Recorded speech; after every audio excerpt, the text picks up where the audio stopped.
శోభిత, ధూళిపాళ మరియు నాగచైతన్య ఇద్దరికి సంబంధించినటువంటి నిశ్చిత. ప్రముఖ జ్యోతిష్యుడు వేణుస్వామి గురించి మనకు ఇక కొత్తగా పరిచయం అవసరం లేదు. ఇక సెలబ్రిటీస్ జాతకాలు చెప్తూ ఇక ఎప్పటికప్పుడు వార్తల్లో నిలుస్తూ ఉంటారు వేణుస్వామి. ఇక సమంత చైతన్య విడాకులు తీసుకుంటారని చెప్పింది కూడా ఇతనే.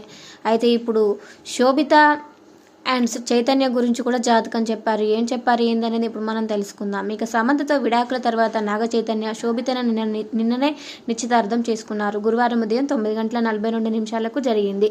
నాగార్జున అఫీషియల్గా తన ఖాతాలో పేర్కొన్నారు. ఈ సందర్భంగా వీరి జీవితం ఎలా ఉండబోతుందని ప్రముఖ జ్యోతిష్యుడు చెప్పుకొచ్చారు. అయితే నాగ చైతన్యది జాతకరీత్యా అశ్లేష నక్షత్రం. అంతేకాదు ఆయన జాతక చక్రంలో రవి శని కలయిక వలన ఆయన తండ్రి స్థానం బాగాలేదని చెప్పారు. జాతకరీత్యా రవి తండ్రి స్థానాన్ని సూచిస్తుంది అని చెప్పారు. అందుకే చైతు తల్లిదండ్రులు చిన్నప్పుడే విడిపోయినట్టు చెప్పుకొచ్చారు. ఇక తర్వాత తండ్రి అయ్యే యోగం లేదని చెప్పుకొచ్చాడు. ఐవీఆర్ టెస్ట్ ట్యూబ్ బేబీ ద్వారా కంటే చెప్పలేము అన్నారు. సహజ సిద్ధంగా తండ్రి అయ్యే యోగం చైతన్యకి లేదన్నారు. చైతన్య శోభిత జాతకాలను పరిశీలించి వీళ్ళిద్దరు కూడా కలిసి ఉండలేరని వేణుస్వామి వాళ్ళ జాతకాలను పరిశీలించి చెప్పడం సినీ ఇండస్ట్రీలో హాట్ టాపిక్గా మారింది.